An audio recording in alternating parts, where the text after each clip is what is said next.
आदाब नाज़रीन, खबरनामे में आपका इस्तकबाल है। मैं हूं साइमा खान। सबसे पहले नजर हेडलाइंस पर।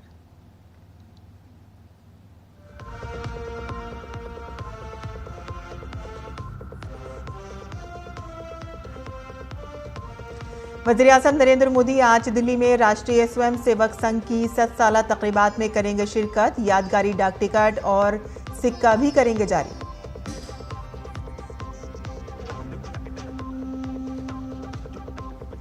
भारत और यूरोपीय फ्री ट्रेड एसोसिएशन के दरमियान तिजारती और इक़्तिसादी शराकत का मुआहिदा आज से नाफिज। अगले 15 सालों में $100 अरब की सरमायाकारी का है हदफ। चेन्नई के थर्मल पावर प्लांट की तामीराती साइट पर स्टील आर्च गिरने से 9 मजदूर हलाक। पीएम मोदी ने किया गम का इज़हार।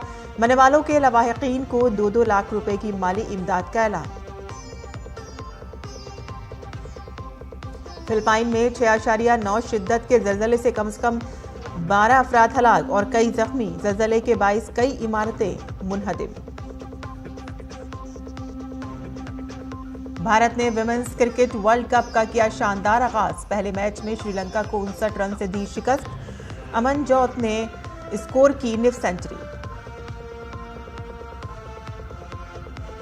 और पूरे मुल्क में आज अकीदत और जोशो खरोश के साथ मनाई जा रही है महानवमी। मंदिरों में आवाम की भीड़।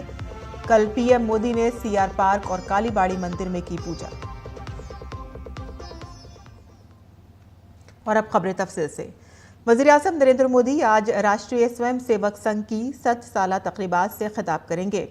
वज़ीर-ए-आज़म दिल्ली के डॉक्टर अंबेडकर इंटरनेशनल सेंटर में मुनक़िद होने वाली इस तक़रीब में मेहमान ख़ुसूसी होंगे और इस मौके पर वज़ीर-ए-आज़म आरएसएस की कौम के लिए खिदमत की याद में ख़ुसूसी तौर पर डिज़ाइन करदा डाक टिकट और एक सिक्का भी जारी करेंगे।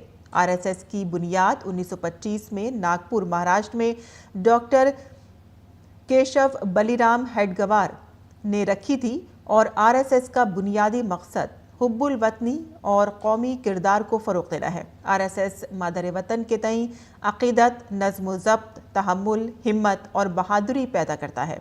आरएसएस की 7 साला तक़रीबात इसके 100 साल की शराकत को ख़राज तहसीन पेश करने का एक मौका माना जाता है। पिछली सदी के दौरान आरएसएस ने तालीम, सेहत, समाजी बहबूद और आफात से महफूज रहने के शोबों में नुमाया किरदार अदा किया है। आरएसएस के रज़ाकारों ने कुदरती आफत जैसे कि सैलाब, ज़लज़ले और तूफ़ानों के दरमियान राहत और बहाली की कोशिशों में बढ़ चढ़कर हिस्सा लिया है। मज़ीद बारह आरएसएस से वाबस्ता मुख्तलिफ तंजीमों ने नौजवानों, ख़वातीन और किसानों को बाइख्तियार बनाने, अवामी शिरकत को फ़रोग़ देने और मकामी कम्युनिटीज़ को मजबूत बनाने में अहम रोल अदा किया है। भारत और यूरोपीय फ्री ट्रेड एसोसिएशन के दरमियान तिजारती और इक़्तिसादी शराकत का मुआहिदा आज से नाफिज हो गया और इस मुआहिदे पर 10 मार्च 2024 को दस्तखत किए गए थे और 16 साल और 21 दौर के मुज़ाकरात के बाद 1 अक्टूबर 2025 यानी कि आज से ये मुआहिदा नाफिजुल अमल हो गया है। ये भारत की आलमी रसाई में एक तारीखी संग मील है। अगले 15 सालों में $100 बिलियन की सरमायाकारी का हदफ मुकर्रर किया गया है। और क्या है ये फ्री ट्रेड एग्रीमेंट? पेश है इस पर हमारे नामनिगार अखिलेश सुमन की ये मुकम्मल रिपोर्ट। भारत की आलमी सिफारतकारी में एक अहम संग मील, भारत की बैनुल-अक़वामी शराकत में एक तारीखी कामयाबी, भारत के आलमी सफर में एक नए बाब का आगाज। भारत और यूरोपियन आज़ाद तिजारती एसोसिएशन के दरमियान तिजारती और इक़्तिसादी शराकत का मुआहिदा आज से नाफिजुल अमल हो गया है और इस मुआहिदे पर 10 मार्च 2024 को दस्तखत किए गए थे और 16 साल और 21 दौर की मुज़ाकरात के बाद 1 अक्टूबर 2025 से ये नाफिजुल अमल हुआ है। स्विट्जरलैंड, नॉर्वे, आइसलैंड और लिंक्टेनस्टीन यूरोपियन फ्री ट्रेड एसोसिएशन के 4 रुकन हैं। ये भारत की आलमी रसाई में एक तारीखी संग मील है। इनका एक समूह है एफ्टा, यूरोपियन फ्री ट्रेड एसोसिएशन। उन चारों देशों का फ्री ट्रेड एग्रीमेंट मार्च 2024 में हमने फाइनल किया था। वो 1 अक्टूबर से लागू हो जाएगा और उसका लाभ आप सब ले पाएंगे। मुआहिदे की सबसे बड़ी तवज्जो 15 सालों में $100 बिलियन की सरमायाकारी है। जिससे भारत में 10 लाख मुलाजमतें पैदा होने की उम्मीद है। ये मुआहिदा भारत की दवा साजी की सनत, कीमती पत्थर, जेवरात, टेक्सटाइल, मशीनरी और IT खिदमात जैसे शोबों के लिए नए बाजार खोलेगा, जहां भारतीय बरामद कुनंदगान आलमी सतह पर मजबूत हैं। एफ्टा कंट्रीज के साथ जो हमने व्यापार और आर्थिक साझेदारी का जो समझौता किया है वो काफ़ी व्यापक समझौता है। उसमें सिर्फ हमने जो व्यापार गुड्स एंड सर्विसेज की उसी की बात नहीं की है, बल्कि उसमें गवर्नमेंट प्रोक्योरमेंट की बात है, उसमें इंटेलेक्चुअल प्रॉपर्टी राइट्स की बात है, उसमें कंपटीशन कैसे होगा उसके बारे में बात है। भारत ने अपने किसानों और छोटे प्रोड्यूसरों के तहफ्फुज़ के लिए डेयरी, ज़राई मसनूआत और सोने को मुकम्मल तौर पर लिबरलाइजेशन से दूर रखा है। EFTA मुमालिक के लिए भारत की 1.4 बिलियन सारिफीन की वसी मार्केट, खास तौर पर स्विस घड़ियां, नॉर्वेजियन सी फूड और हाई एंड फार्मा और आला दर्जे की दवासाजी की मसनूआत के लिए एक बड़ी कशिश है। Out of these 4 countries, Switzerland, Iceland, Liechtenstein, and Norway, Switzerland is the biggest trading partner to India among those 4, and I think it will definitely benefit Indians and the Swiss, because it will ease imports of certain goods. In general, I think this agreement is probably, especially if you look at the other free trade agreement with the European Union, it's of psychological importance because it's good that these 4 countries now managed to make a deal, because we all know that for a very long time India and the EU were not able to come to a conclusion. ये मुआहिदा इसलिए भी तारीखी है कि इसमें पायदारी की एक शिक शामिल है। दोनों फरीक मजदूरों के हुकूक और माहौलियाती मयारात के एहतराम करने का अहद करते हैं। ये भारत का पहला तिजारती मुआहिदा है जिसमें इस तरह की शर्त को शामिल किया गया है। 2 तरफा तिजारत अब सालाना 55 से 60 बिलियन डॉलर तक बढ़ने का इम्कान है। नए टैरिफ शेड्यूल के निफाज के साथ ही बंदरगाहों और हवाई अड्डों पर खेपों की तेज तर क्लियरेंस शुरू हो गई है, जिससे भारतीय बरामद कुनंदगान को इब्तदाई फवाइद मिलने लगे हैं। भारत और 4 यूरोपीय देशों नॉर्वे, स्विट्जरलैंड, आइसलैंड और लिechtenstein के बीच में मुक्त व्यापार संधि का कार्यान्वयन निश्चित तौर पे एक मॉडल स्थापित करता है और यह बताता है कि कैसे संकट के समय में समान सोचने वाले देश आपस में सहयोग करके दुनिया की व्यापारिक जरूरतों को पूरा कर सकते हैं। DD न्यूज़ के लिए दिल्ली से मैं अखिलेश सुमन। मरकजी वज़ीर दाखिला अमित शाह ने कहा है कि नरेंद्र मोदी हुकूमत पंजाब के सैलाब से मुतासरा लोगों को हर मुमकिन मदद फराहम करने के लिए पुरअज़्म है। पंजाब के वज़ीर आला भगवंत मान ने कल शाम नई दिल्ली में अमित शाह से मुलाकात की और उन्हें रियासत में सैलाब से होने वाले नुकसानात से आगाह किया। उन्होंने राहत और बहाली के लिए इजाफी रकम की भी दरख्वास्त की। मीटिंग के दौरान वज़ीर आला को बताया गया कि रियासत के पास रियासती डिज़ास्टर रिस्पांस फंड में 12,589 करोड़ रुपए से ज़्यादा हैं, जिसे हुकूमत के पैमाने के मुताबिक मुतासरा लोगों की राहत और फौरी बहाली के लिए इस्तेमाल किया जा सकता है। वज़ारत दाखिला ने एक बयान में कहा है कि मरकज़ी हुकूमत ने रियासत में सैलाब के दौरान तलाश, बचाव और बाज़ाबातकारी में मरकज़ी एजेंसियों के ज़रिए रियासती इंतज़ामिया को हर मुमकिन मदद फराहम की है।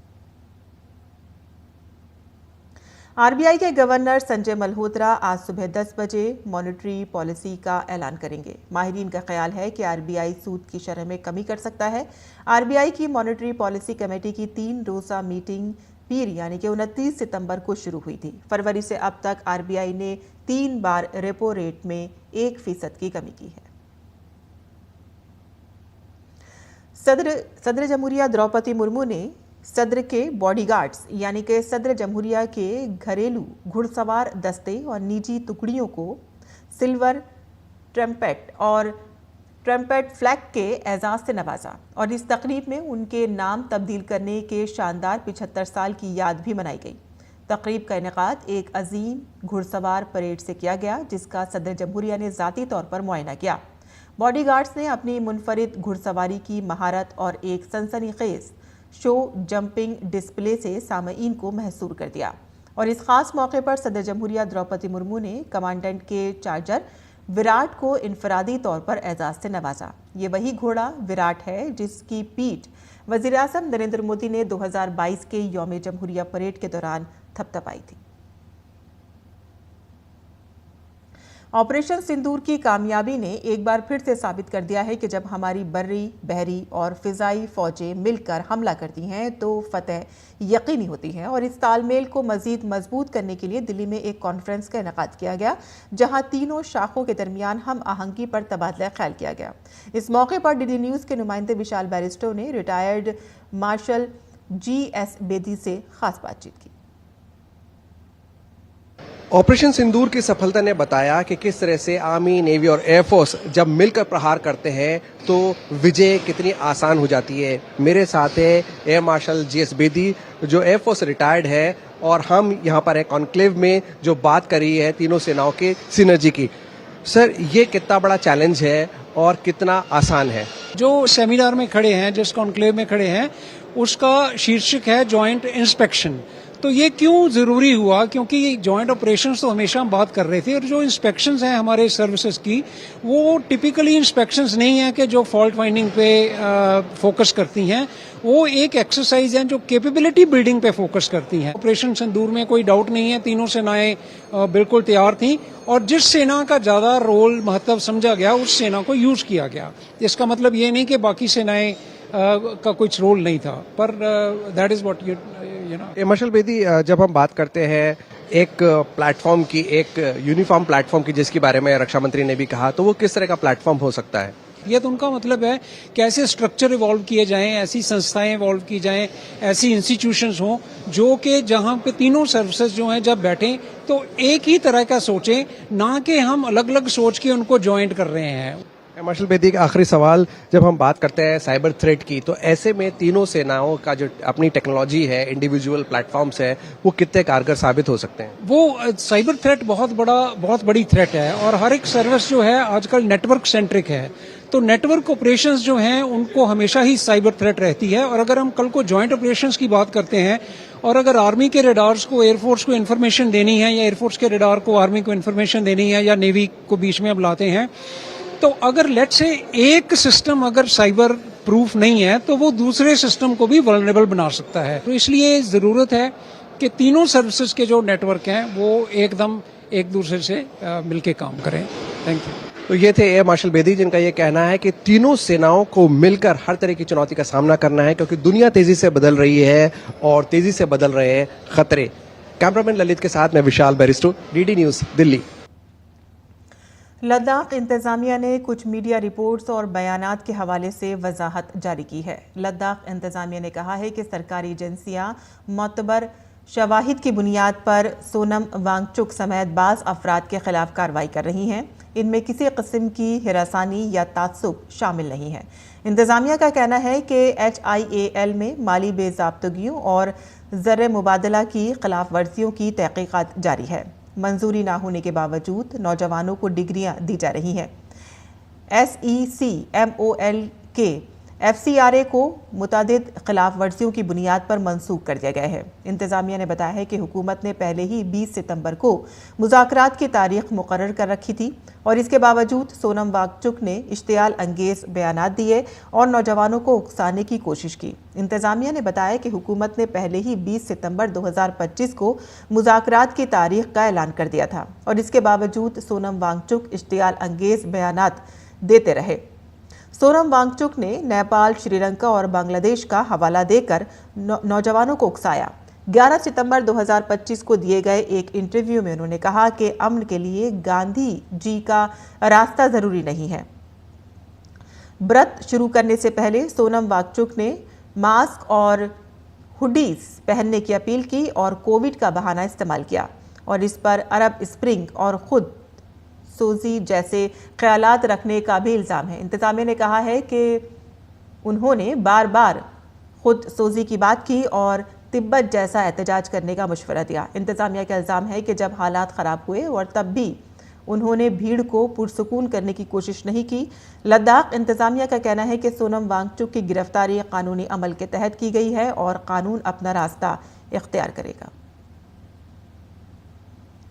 तमिलनाडु के पोन्नेरी के करीब Ennore special economic zone thermal power project site पर मंगल के रोज स्टील आर्च गिरने से आसाम के 9 मजदूर हलाक हो गए और एक शदीद जख्मी हो गया।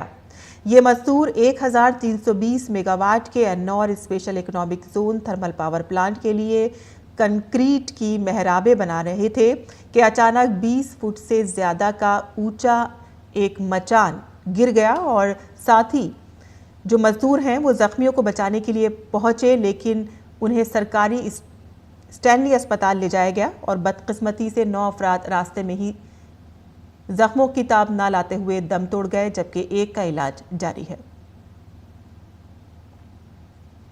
वज़ीर-ए-आज़म नरेंद्र मोदी ने तमिलनाडु के चेन्नई में इमारत गिरने के पेश नज़र होने वाले इस सानहा पर गम का इजहार किया है। पीएम मोदी ने सोशल मीडिया प्लेटफॉर्म एक्स पर लिखा कि मैं चेन्नई तमिलनाडु में इमारत गिरने से पेश आने वाले सानहे से गमज़दा हूँ। मेरी हमदर्दियाँ इस मुश्किल वक्त में मुतासरा लोगों और उनके अहले खाना के साथ हैं। मैं ज़ख्मियों की जल्द सेहतयाबी की दुआ करता हूँ। वज़ीर-ए-आज़म राहत फंड से हर मरने वालों के अहले खाना को 2-2 लाख रुपए की इमदाद फराहम की जाएगी और ज़ख्मियों को 50-50 हज़ार रुपये दिए जाएंगे। आसाम के वज़ीर आला हेमंत बिस्व शर्मा ने चेन्नई में इमारत गिरने के हादसे पर अफसोस का इजहार किया। उन्होंने अपने सोशल मीडिया प्लेटफॉर्म पर लिखा कि शुमाली चेन्नई थर्मल पावर स्टेशन की तौसी के लिए तामीराती काम करते हुए तिलवल्लूर ज़िले के मिंजूर में एक तामीराती मकाम पर एक इमारत गिरने से आसाम के 9 तारिकीन वतन मजदूरों की मौत हो गई। मरने वालों में से 4 का ताल्लुक करबी आंगलोंग से और 5 का होजाई ज़िले से था। हम तमिलनाडु के हुक्काम के साथ राब्ता कर रहे हैं ताकि उनकी लाशों को जल्द अज जल्द उनके मकामात पर पहुंचा सके और मरने वालों के अहले खाना के साथ मेरी ताज़ियत। दिल्ली हुकूमत ने बीजेपी के एक सीनियर लीडर, दिल्ली के पहले चीफ एग्जीक्यूटिव काउंसिलर और दिल्ली बीजेपी के पहले सदर प्रोफेसर विजय कुमार मल्होत्रा के इंतकाल के बाद आज एक दिन के सरकारी शोक का ऐलान किया है। वज़ीर आला ने उनके इंतकाल पर गहरे दुख का इजहार करते हुए इसे नाकाबिले तलाफी नुकसान करार दिया। उन्होंने कहा कि रियासती हुकूमत इस बात को यकीनी बनाएगी कि उनकी आखिरी रसूम पूरे एहतराम के साथ अदा की जाए। कर्नाटक के विजयपुरा में मूसलाधार बारिश की वजह से दरियाए भीमा तुग़यानी पर है। दरियाए भीमा के करीब के इलाके ज़ेरियाब आ गए हैं, जिससे मामूलात ज़िंदगी दरहम बरहम हो गई है। नदी में पानी भरने से लोगों को आने जाने में भी मुश्किलात का सामना है। और नवरात्र और दुर्गा पूजा पर मुल्क भर में जोशो खरोश का माहौल है। शक्ति साधना के इन 9 दिनों के दौरान अक़ीदतमंद देवी दुर्गा की मुख्तलिफ शक्लों की पूजा कर रहे हैं। आज नवरात्र के 9वें दिन यानी कि नवरात्र के आखिरी दिन दुर्गा की नवी शक्ल यानी कि देवी सिद्धिदात्री की पूजा की जाती है। मंदिरों में सुबह से ही अक़ीदतमंदों की भीड़ जमा है। दिल्ली के तारीखी झंडेवालान देवी मंदिर में अक़ीदतमंदों ने देवी की तारीफ की और उनके नारों के साथ पूजा की। वज़ीर-ए-आज़म नरेंद्र मोदी ने नवरात्रि की महाअष्टमी के मौके पर दिल्ली में सीआर पार्क मशहूर काली मंदिर में पूजा की। ये मंदिर बंगाली कम्युनिटी के लिए एक अहम रूहानी मरकज समझा जाता है। शारदीय नवरात्रि के दौरान यहाँ बंगाल के सकाफती विरसे की झलक देखने को मिलती है। पीएम मोदी ने सीआर पार्क में पूजा पंडाल का दौरा किया और प्रार्थना की। नवरात्रि की महाअष्टमी पर शक्ति की महागौरी शक्ल की पूजा की जाती है। वज़ीर-ए-आज़म खुद रस्मी तौर पर शक्ति की पूजा करते हैं और नवरात्रि के दौरान वो व्रत रखते हैं।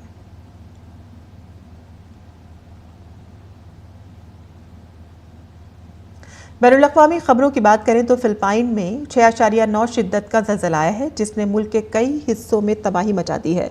ज़लज़ला इतना शदीद था कि इसकी वजह से कई इमारतें गिर गईं और बिजली की फरहमी में खलल पड़ा है। कम से कम 22 अफराद हलाक हुए हैं और मुतअद्दिद ज़ख्मी हुए हैं। ज़लज़लियात के फिलिपाइन इदारे के मुताबिक ज़लज़ले का मरकज़ सीबू सूबे में बोगो शहर से 17 किलोमीटर शुमाल मशरिक़ में था।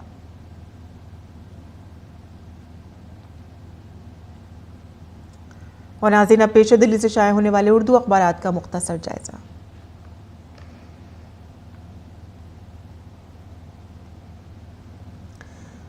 तो दिल्ली से शाये होने वाले उर्दू के अखबारात पर अगर हम नज़र डाल लें तो कुछ सुर्खियां हम आपको बता देते हैं जो आज हमने रोज़नामा इनकलाब से ली हैं, जहां आपको बताते हैं कि गज़ा में जंगबंदी मंसूबे का ऐलान हो गया है, लेकिन अभी भी इसमें खदशात बरकरार हैं। व्हाइट हाउस में इजरायली वज़ीर-ए-आज़म नेतन्याहू के हमरा प्रेस कॉन्फ्रेंस में ट्रंप ने मुजव्वज़ा जंगबंदी मंसूबे का ऐलान किया।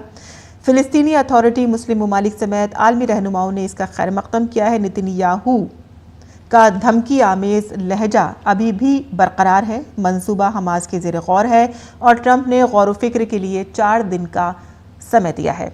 और साथ ही वज़ीर-ए-आज़म नरेंद्र मोदी ने अमेरिकी सदर डोनाल्ड ट्रंप के मुजव्वज़ा गज़ा के अमन मंसूबे का खैर मक़दम किया है।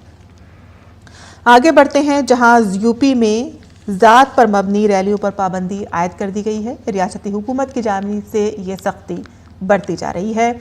हालिया वाक़यात को देखते हुए ये सख्ती बढ़ती गई है।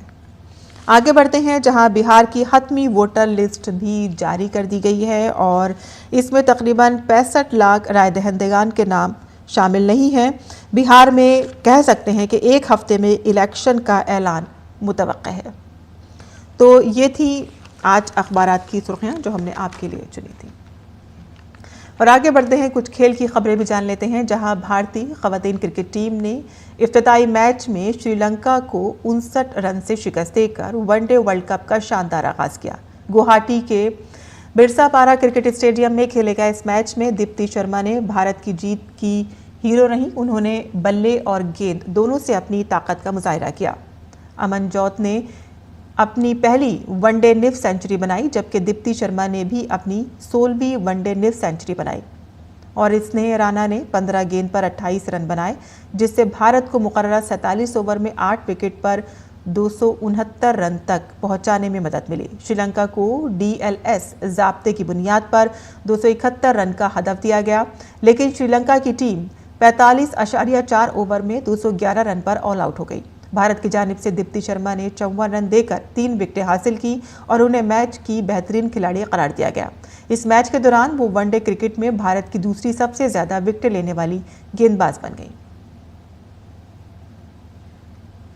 भारत के सुमित अंतिल ने वर्ल्ड पैरा एथलेटिक्स चैंपियनशिप में तलाई तमगा जीतकर तारीख रकम की है। यह आलमी चैंपियनशिप में सुमित का लगातार तीसरा तलाई तमगा है।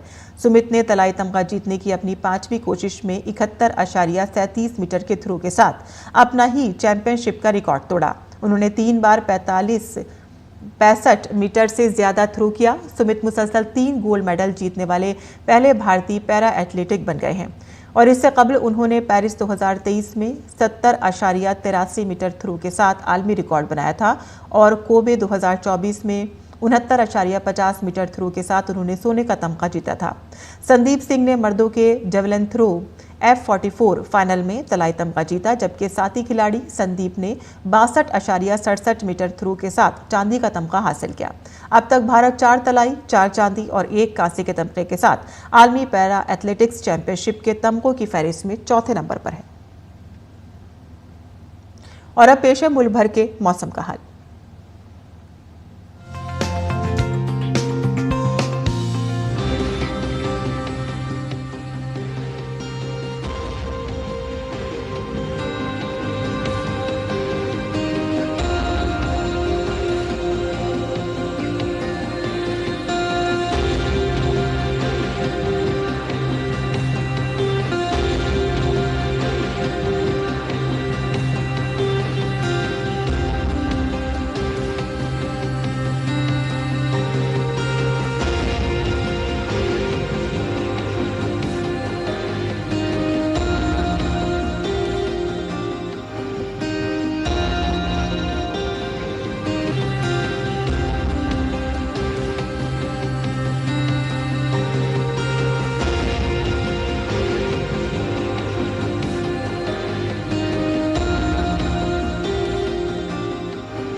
और इसी के साथ ही हमारा खबरनामा यहीं खत्म होता है। हमारी पूरी टीम को इजाजत दें। आदाब।